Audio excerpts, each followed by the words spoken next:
Friends, ನಾನು ನಿಮ್ಮ ರೇಖೇಶ್ ಮಾತಾಡ್ತಾ ಇರೋದು. ಇವತ್ತು ಕೇರಳ ಸ್ಟೈಲಲ್ಲಿ ಚಿಕನ್ ಕರಿ ಮಾಡ್ತಾಯಿದ್ದೀನಿ. ಬನ್ನಿ ಏನೇನು ಮಾಡೋದು ಅಂತ ತೋರಿಸ್ತೀನಿ.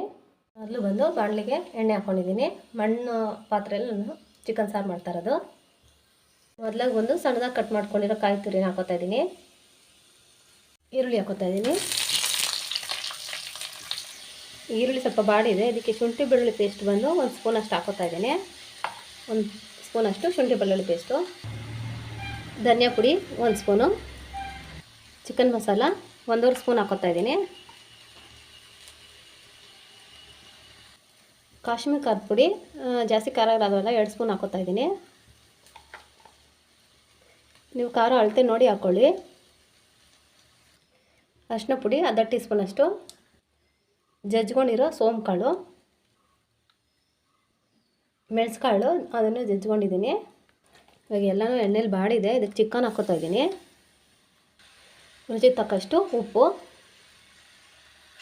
ಎಲ್ಲನೂ ಮಿಕ್ಸ್ ಮಾಡ್ಕೊಂಡಿದ್ದೈತಿ. ಇವಾಗ ನೀರು ಹಾಕೋತಾ ಇದ್ದೀನಿ. ಇದು ಬೆಂದಿದೆ, ಇದಕ್ಕೆ ತೆಂಗಿನ ಹಾಲನ್ನ ಮಿಕ್ಸ್ ಮಾಡ್ಕೋತಾ ಇದ್ದೀನಿ ಅಂತ ಚಿಕನ್ ಕರಿ.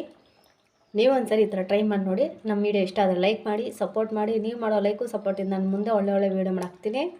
ನಾನು ನಿಮ್ಮ ರೇಖೇಶ್. ಥ್ಯಾಂಕ್ ಯು, ಧನ್ಯವಾದಗಳು, ಬಾಯ್.